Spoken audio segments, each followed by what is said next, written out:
still remember the sound the lock made. Not loud, not dramatic, just a tiny metal click. Funny how a sound so small can change an entire life. That day he shut me out of the home I had built board by board with my own hands. Didn't call, didn't warn me, didn't even leave a note under the mat like a decent man would. Just replaced the lock and walked away, as if all those years together had been some kind of temporary arrangement. I stood there on the porch with the evening breeze brushing against my face, and instead of screaming, which I suppose I had every right to do, I let out this quiet, almost broken laugh. One of those laughs that escapes you when life hits you so hard you can't even feel the pain yet. A soft, shaky, ha ha ha, that tasted more like disbelief than humor, because I knew something he didn't. Oh, I knew something far stronger than any lock or key. And by the time the sun actually dipped behind the roofs of Maple Hollow Road, he'd be running back asking me what I had done. But let's not rush ahead. Stories like this, they deserve to be told slowly, softly, honestly. Before I go deeper, I'd be grateful if you'd subscribe and let me know where you're listening from. Every story I share carries pieces of my life, the lessons, the losses, the quiet wins that shaped the man I became. Your support helps me keep telling these truths, from my heart straight to yours. Now, let me take you back, way back. I've lived in that house on Maple Hollow Road for nearly 50 years, half a century of memories packed into walls that creaked in the winter and breathed in the summer. I built that place when my hands were strong enough to carry lumber on my shoulders and my knees didn't complain with every ladder rung. It wasn't grand, it wasn't modern, but it was real. Every crooked corner, every handmade shelf, every nail hammered at dusk with a radio humming beside me. It all held stories. Stories of a young couple building a future, one slow day at a time. And Margaret, my dear Margaret, she filled that house with warmth, laughter, and life. Even on the days she was upset, her voice had a softness to it that made the walls sigh in relief. Her presence lingered in every room, long after she was gone.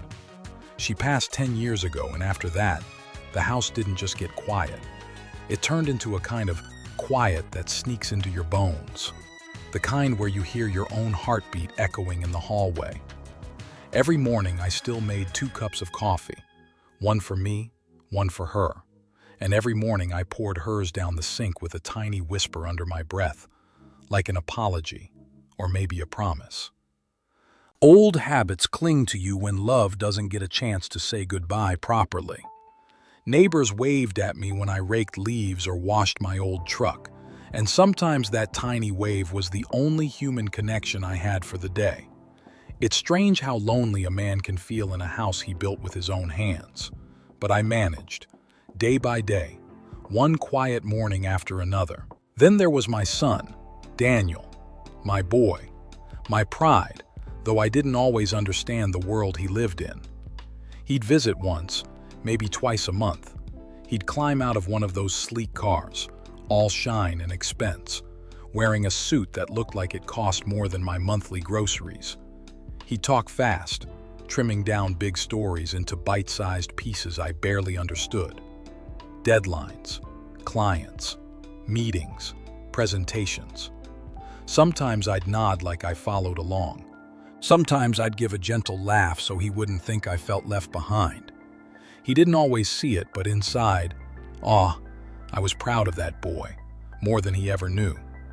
He'd bring his wife too, Bianca, perfume strong enough to fill the whole porch, eyes always judging, scanning the place like she couldn't wait to escape the old, worn-out museum she believed my home to be.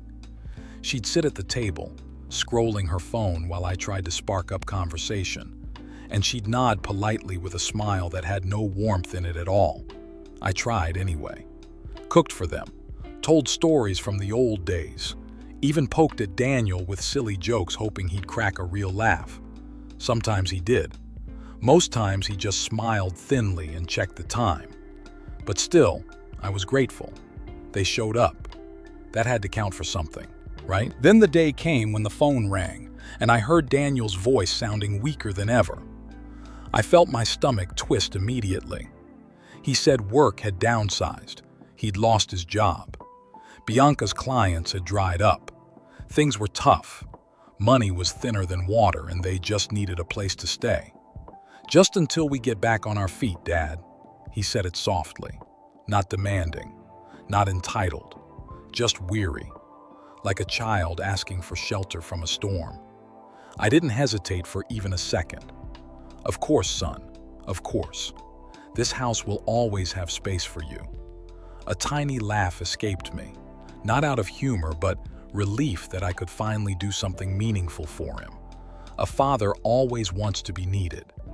I cleaned the guest room until midnight, fixed the leaky faucet, bought groceries, stocked the fridge. When they moved in, I actually felt grateful. A little noise would do the place good. A little life, a little warmth. And for a while, it was exactly that. Bianca added bright curtains. Daniel helped me navigate online banking. Oh, I didn't understand a single thing on that screen, but I nodded and laughed and pretended I did. For the first time in years, the house felt alive again, like someone had turned the lights back on inside me. But then, slowly, things began to shift. Not suddenly, just one tiny thing after another, barely noticeable until the weight of them became too much. My recliner vanished, the one Margaret used to nap in. They said it didn't fit the aesthetic. My old radio disappeared, the one that played our favorite songs. Bianca said it disrupted her energy balance. I found myself walking softer, whispering down my own hallway, apologizing for existing in my own home. But I kept telling myself it was temporary. A few weeks, a month. Then they'd get back on their feet and move on. But peace doesn't vanish with noise. Sometimes it slips away, quietly, through the small cracks created by people who don't see your worth. And the quiet that settled in my home wasn't comfort. It was warning. A tight, suffocating silence that I refused to acknowledge. If only I knew then, that silence was the last bit of peace I would feel for a long, long time. And what happened next was the moment everything broke. I didn't see the betrayal coming at first. It never arrives with thunder or warning. It sneaks in quietly, like a draft through an old window, barely noticeable until suddenly you're freezing. At first it was small things so subtle I brushed them off. I'd set my coffee mug on the table, and a few hours later it would be in a different room. A box of tools I kept under the stairs suddenly vanished. A photo frame that always sat on the mantelpiece was moved, then disappeared entirely. I'd ask Daniel, and he'd mumble something like, "Ah, Dad, Bianca's just decluttering. You know how she is." He'd laugh a little, but it wasn't a real laugh. It had this uneasy edge to it, this thin crack of guilt he tried to cover up. And I'd smile back. Because fathers do that. We pretend we don't notice. We pretend it's fine. We pretend the people we love couldn't possibly mean harm. But I felt it. A heaviness. A shift in the air of my own home. Like I was slowly becoming a guest in a place I built. A visitor tiptoeing around the life I created. It hurts in a strange way. Not loud, not sharp, just this slow, aching sting. Like a bruise beneath the skin. A bruise that grows each day. One night I walked into the living room and noticed something missing. Margaret's picture. The one of her holding baby Daniel, smiling with that soft glow in her eyes. The same picture I touched every Sunday morning before making her coffee. Gone. In its place hung some abstract artwork. Beige shapes, beige lines, beige nothing. It had no soul, no heartbeat, no memory. When I asked, Bianca smiled politely, touched my arm lightly, and said in that syrupy voice, "We're just giving the house a cleaner energy, Walter." Cleaner energy. She said it like she had just done me a favor.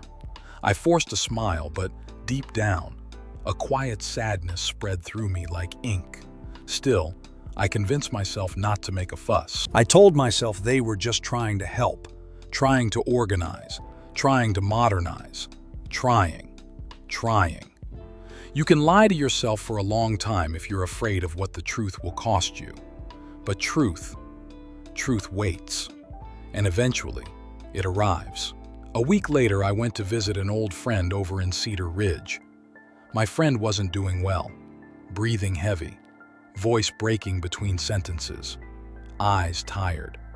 We sat there for a while, just talking about nothing and everything.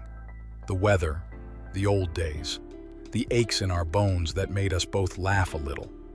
I told Daniel I'd be back by Sunday noon, left him a note on the kitchen counter just in case. When Sunday came, I pulled into the driveway with a smile on my face, even a little excitement in my heart, that warm feeling of coming home after being away. But the smile froze, like something cracked inside me. My key didn't turn. I tried gently, then firmly, then with both hands. Nothing. A new lock, a shiny silver one with a sticker still on it. Installed Friday. Installed the day after I left. My breath hitched in my throat. Not quite a gasp, more like a painful little choke you try to swallow down. I knocked on the door, rang the bell, waited longer. Silence. Their car was in the driveway. Lights flickered inside. Curtains were barely cracked. And through that tiny gap, I saw Bianca walk past holding a mug. My mug. The one that read, "World's Best Dad," faded from years of coffee and sunshine. A bitter, broken laugh slipped out of me. A short, painful ha ha ha that hurt more than silence. I called Daniel, straight to voicemail. I left a message anyway, my voice shaking. "Son, I'm home.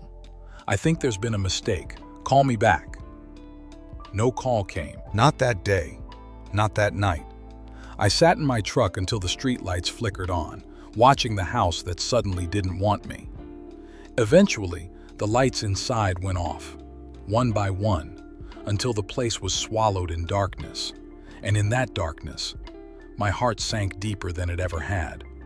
That night, I slept in my truck, 2 blocks away, under the old elm tree where Daniel used to ride his bike in circles, laughing so hard he'd fall over and scrape his knees. The memory made my eyes sting a little. I leaned back in the seat, pulled my jacket over me and tried to sleep. But sleep doesn't come easy when you've just been locked out of your own life. Every time I closed my eyes, I saw Margaret's picture missing from the mantel. Her warm smile replaced with meaningless beige lines. At 2 a.m., I drove to a gas station and bought coffee I didn't want. Stood under those harsh white lights staring at my reflection in the glass door. An old man in yesterday's jacket, holding a cup that smelled more like burnt sorrow than coffee. The kid at the counter said, "Have a good night, sir."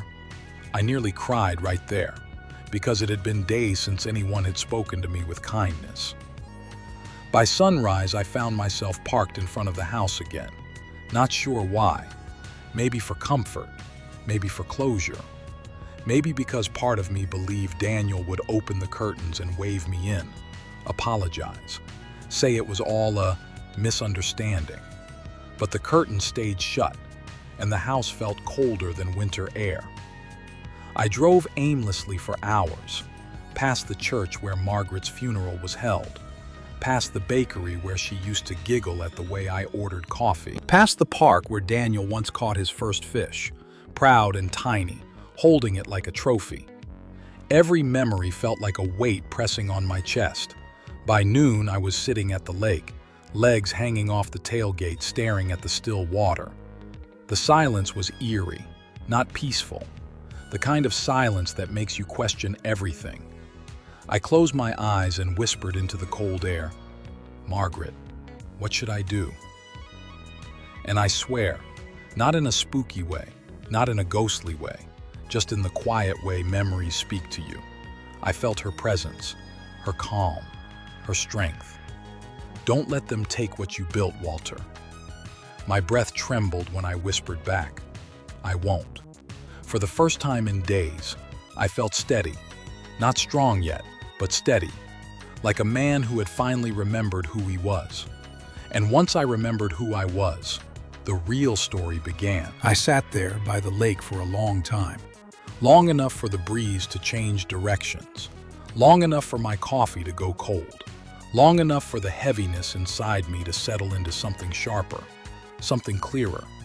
I didn't feel angry. Not yet. The sadness came first.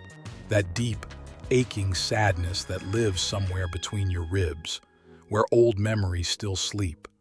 It's strange, isn't it? How the people we love most are the ones who can hurt us the deepest. And still, some part of us wants to protect them from the consequences of what they've done. I drove back into town slowly, past places Margaret and I used to go, past memories that clung to me like soft whispers. By the time I reached Maple Hollow Road again, the house looked the same as it always had, but I wasn't the same man who left it. For 2 nights I slept in my truck, not because I was defeated, but because I needed the space to think, to breathe, to remember my worth. It's a strange feeling, sleeping in front of the house you built, listening to the wind brush against the porch rails you carved yourself, hearing the faint vibration of the brass wind chimes Margaret hung on our 10th anniversary, the same chimes that used to make her laugh softly on rainy days. I could almost hear her laughter that second night, a gentle, warm sound that flickered in my memory like a candle flame. And there I was, an old man in a beat-up truck, parked outside a home strangers now occupied. But somewhere between midnight and sunrise, my sadness hardened into something steadier, resolve. Quiet at first, then stronger. By morning, I knew exactly what I needed to do. I drove to the old library, the one with creaky floors and the smell of sun-warmed paper. Funny how places like that feel more like home than the house I was locked out of. I found a dusty computer that hummed like a tired old man and began clicking through county records. It took me a while. These new systems weren't built for men like me. But eventually there it was, the deed, right on the screen. My name, bold and unmoving. It felt like seeing an old friend again, a truth that had been there all along, waiting patiently for me to remember my strength. Walter J. Hayes, owner, sole owner, always had been. I let out a quiet breath, not quite laughter, not quite relief, just this warm exhale that loosened something tight inside me. For the first time in years, my heart felt steady. I printed the deed, folded it carefully, and slipped it into my jacket pocket. Holding that paper felt like holding a piece of myself again. Then I made a call. A call I never imagined needing to make. "Robert," I said when he answered. "It's Walter." He chuckled through the phone.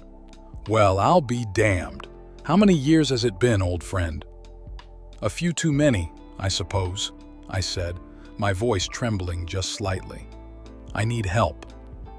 He didn't rush me, didn't press, didn't make assumptions.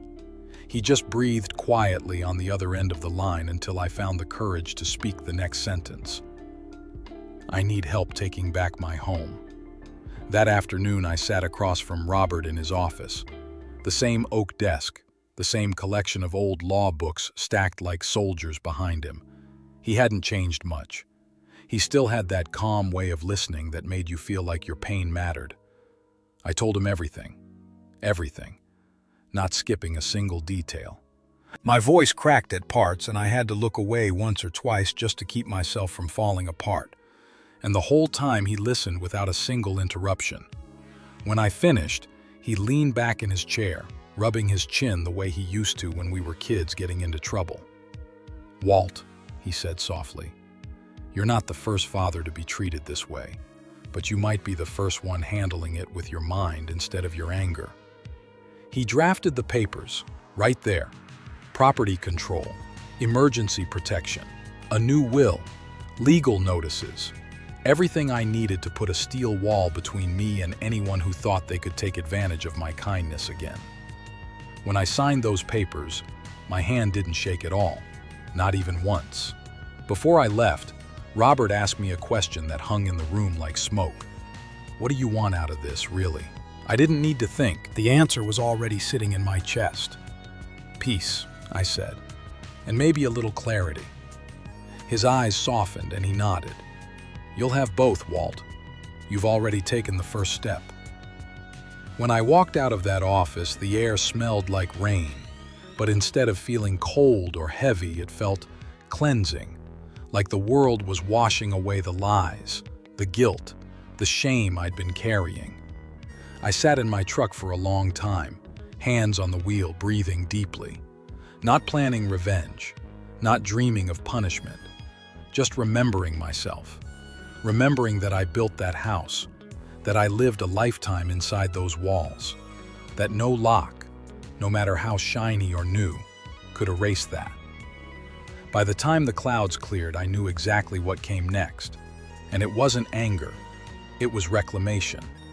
Real, quiet, steady reclamation. Because the moment a man reclaims himself, he's already won the hardest battle. When a man finally sees the truth, really sees it, there's no going back.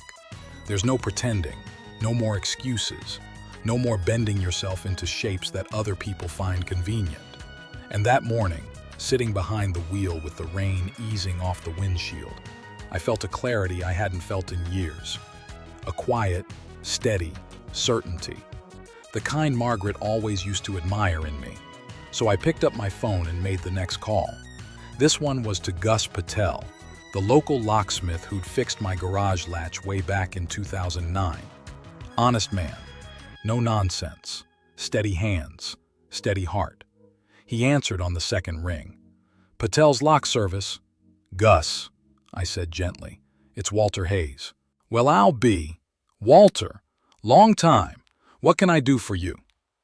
I breathed slowly, not shaky, not nervous, just ready. I need my locks changed. He laughed lightly, a warm chuckle. Didn't they just do that for you? Exactly, I said. I'm changing them back. Silence. A silence of understanding, not confusion. And then he spoke, his voice softer. You want it quiet? As quiet as sunrise, Gus. He let out a small hum. I'll be there Saturday, 7 sharp. Saturday came crisp and cool, the kind of morning air that fills your lungs with something clean and new, a kind of rebirth. Gus pulled up early, toolbox clanking gently as he set it on the porch. He ran his fingers along the shiny new handle Daniel installed, polished metal that looked completely out of place on my old wooden door. He shook his head with a little laugh. No soul in this thing, he muttered. I smiled faintly. That's what I've been saying. He got to work without another word. Metal clicked softly, screws turning, the kind of sounds that feel like justice when you've been wronged in silence. In less than 30 minutes, he'd replaced everything, not with something fancy, not with something modern, but with a solid brass deadbolt. Simple, sturdy, honest, the kind of lock built for a life lived with integrity.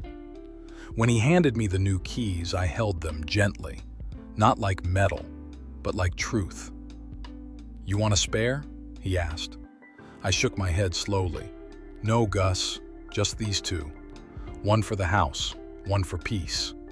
He nodded, didn't question it, didn't judge. He just gave me a look filled with the kind of understanding only good men have. When his truck pulled away, I stood there alone on my porch, the morning light stretching across the boards Margaret once painted with her favorite shade of white. I slipped the key into the lock, turned it slowly, heard the click, and felt something inside me settle. It wasn't just the sound of a door opening, it was the sound of coming home. Inside, the house felt different, still familiar, still old, but freer. A breeze drifted in through the cracked window, swirling through the air like the house itself was exhaling after holding its breath too long.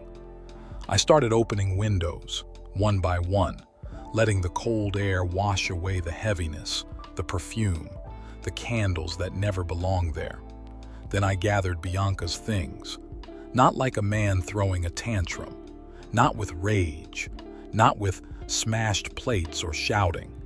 Quietly, neatly, piece by piece, folding clothes, stacking boxes, setting shoes beside each other with care.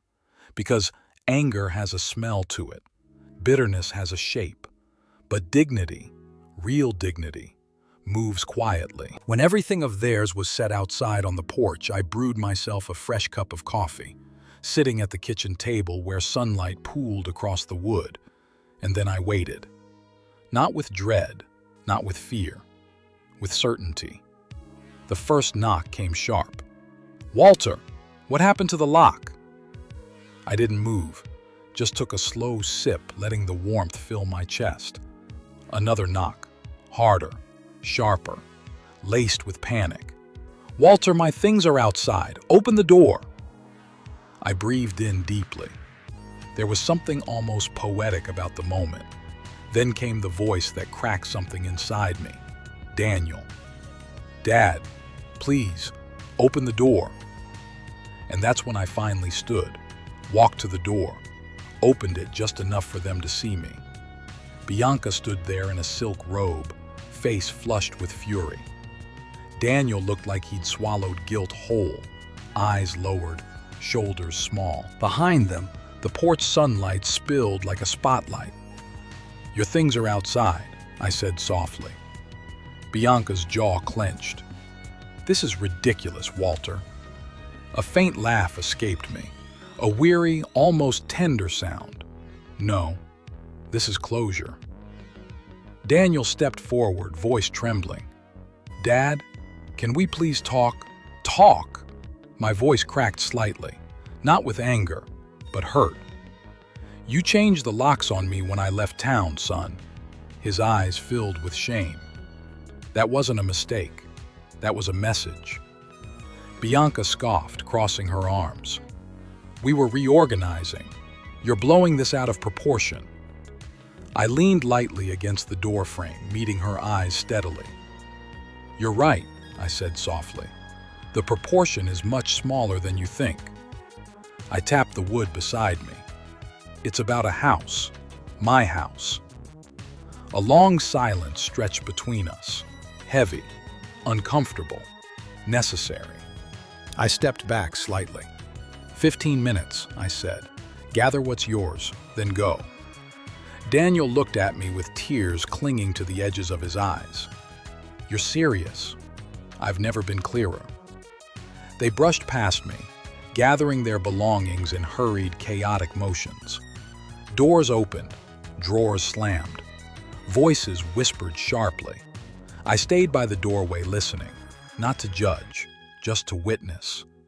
Bianca stormed out first, dragging a suitcase, muttering under her breath, "You'll regret this, Walter." I looked at her with calm eyes.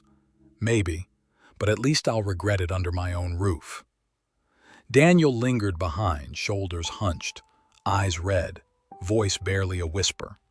This isn't right." I nodded slowly.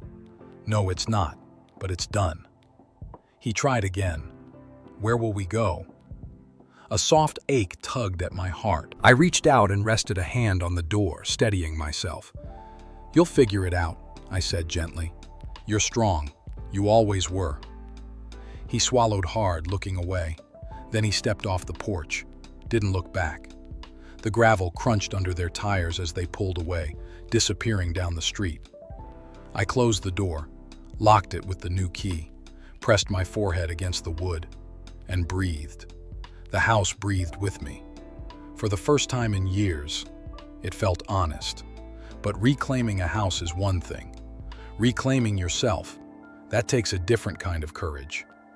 When the sound of their car faded into the distance, the silence that followed didn't feel sharp anymore. Didn't feel like punishment. Didn't feel like abandonment. It felt clean, like someone had opened every window inside my heart and let the stale air finally drift out. I stood in the entryway for a long moment, listening to that silence. It didn't echo. It didn't sting. It simply existed. and I existed with it. Slowly, I made my way through each room, not rushing, not hunting for what was missing, just walking with my hand drifting across the furniture, the walls, the little things that made the place mine again. The house felt lighter. Not emptier, lighter, like a burden had finally slipped off its shoulders. I walked into the living room and saw the mantel bare, stripped of everything that wasn't me, wasn't Margaret, wasn't ours. I went to the drawer near the old bookshelf, pulled it open, and there it was. The framed photo of Margaret holding baby Daniel. The frame a little dusty, the glass a little smudged, but her smile, untouched. I let out a shaky ah, the kind that rises from somewhere deep and tender. I wiped the frame on my sleeve and placed it back on the mantel where it belonged. Then I took her old ceramic mug, the one with the tiny blue flowers she loved so much, and set it beside her picture, like she was finally home again. And God, the way the room changed the moment I did that.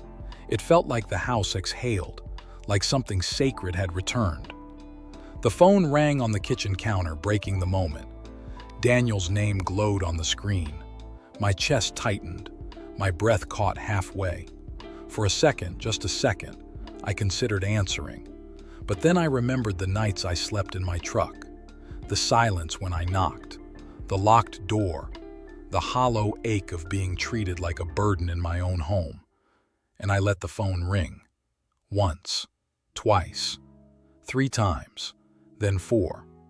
It buzzed again with a voicemail, then another call, then silence. I didn't delete anything, didn't block him, didn't spit anger into the air. I just let it be. Forgiveness isn't a switch you flip. It's a bridge, and some bridges need new wood, stronger wood, before you can cross them again. Later that evening, I brewed myself a fresh cup of coffee. 2 cups, actually. One for me, one for Margaret, like I always did. I placed hers by the window where she loved to sit when the sun was warm and gentle.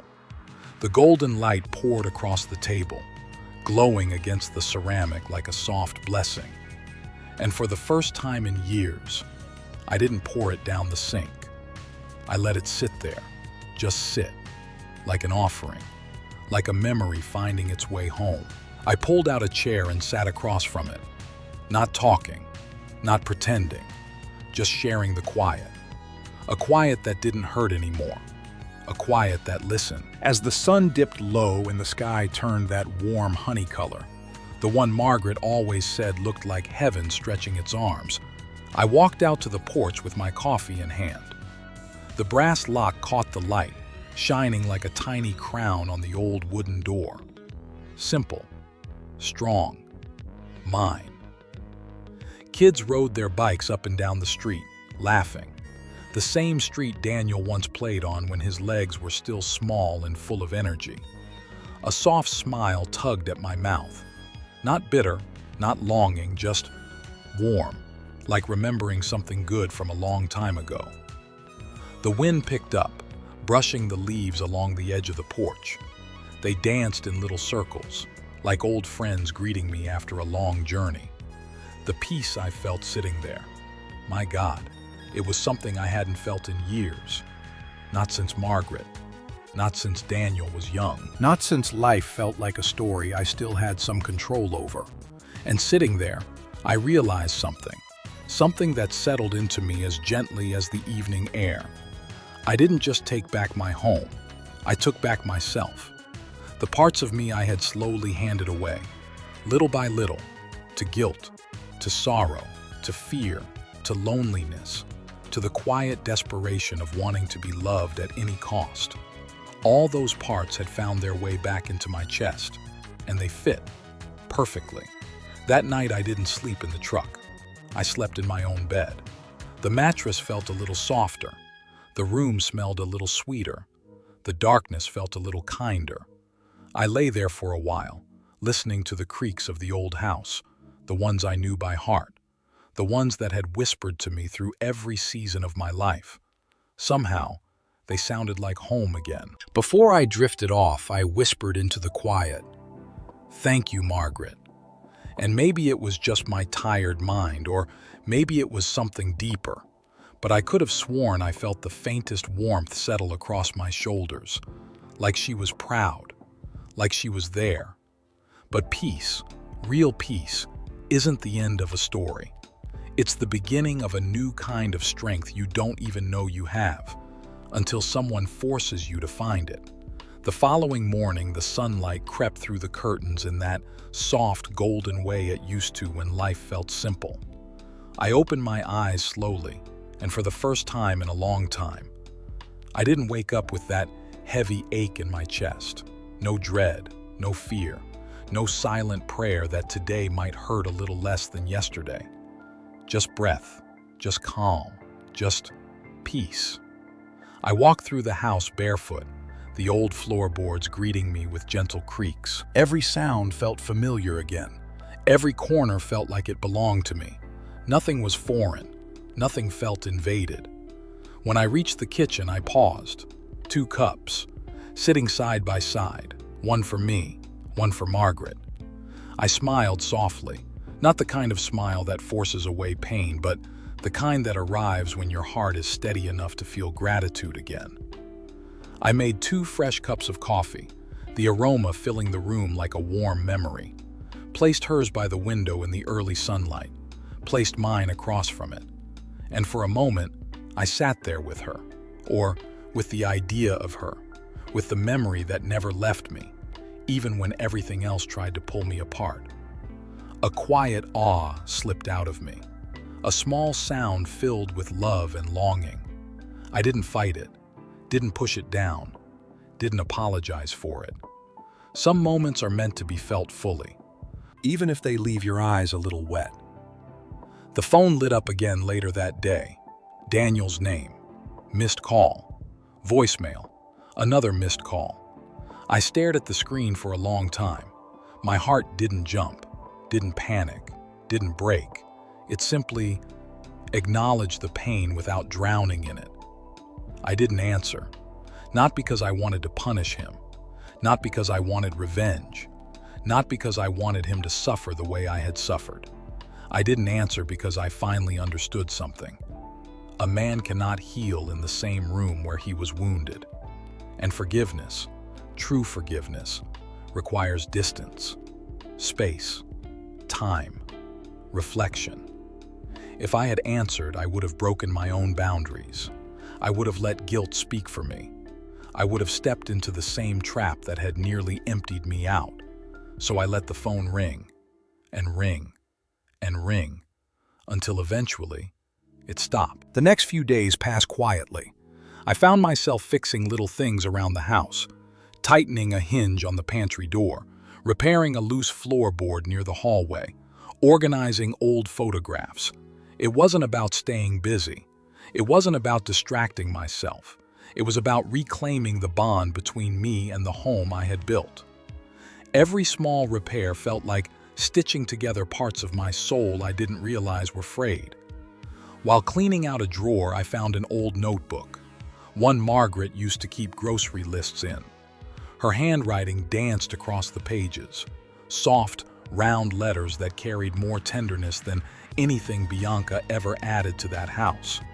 Seeing it, my breath caught, a sting in my eyes, a warmth in my chest. I laughed under my breath, a soft ha-ha, remembering how she used to correct my handwriting, saying it looked like a doctor's prescription. And I whispered into the air, "You were always right, Maggie." It felt good, saying her name out loud again, letting her memory stretch its legs instead of keeping it locked away out of fear of the ache it brought. One evening, I stepped onto the porch as the sun was dipping low, that perfect moment where the world turns gold and everything feels softer. The brass lock on the door shimmered, simple, strong, mine, not a trophy, not a barrier, not a weapon, a reminder of what I had allowed and what I had reclaimed. I sat with my coffee, listening to the neighborhood wind down, children laughing in the distance, dogs barking, A car humming past. Normal life. Peaceful life. I closed my eyes for a moment, and I realized something deep, something that settled into my bones.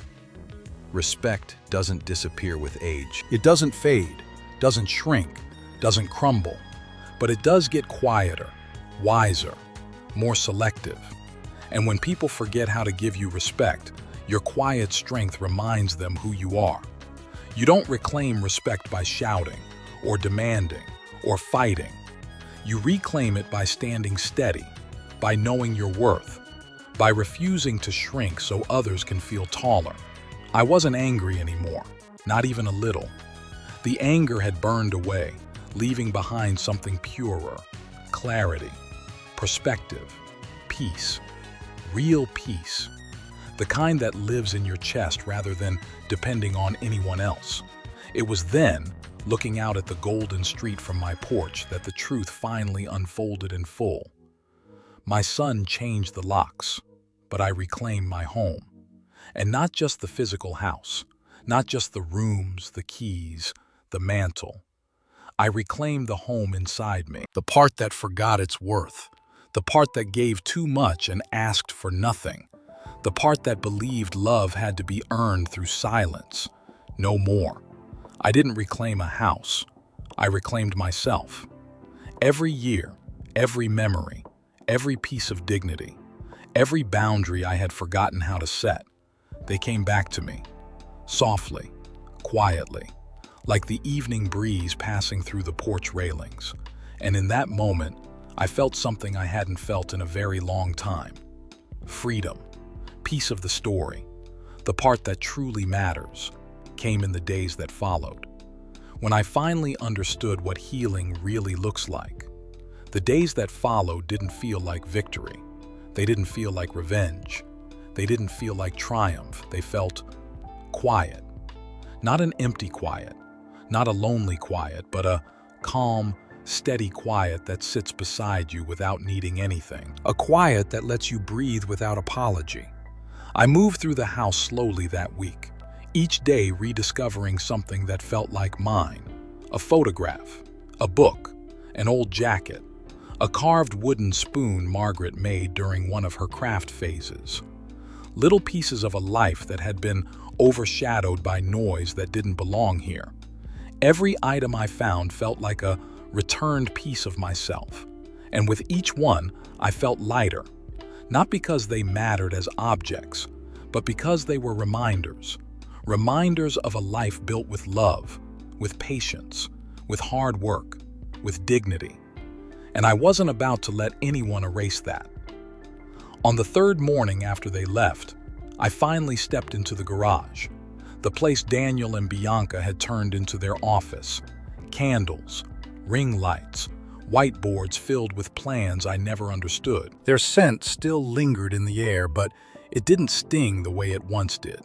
It simply reminded me of a chapter that had closed. I opened the windows, letting the cold morning wind sweep through the room, pushing away what was left of them.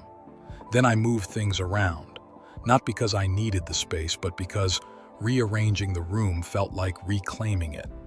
I hung my old tools back onto the wall, one by one, in the same order they'd been for decades. Hammer, wrenches, screwdriver set, measuring tape worn from years of use. As I hung each tool, a quiet laugh slipped out of me, a warm ha ha ha at the memory of how many times Margaret teased me for being too picky about tool placement. "You're the only man I know who organizes chaos," she'd say, and I'd grin and tell her that chaos doesn't scare me. It's people pretending to be tidy that I never trusted. The memory made my chest ache in that sweet, tender way love does long after it's gone. By the end of the week, the house wasn't just clean. It was alive again. Alive in a gentle, honest way. Alive without tension.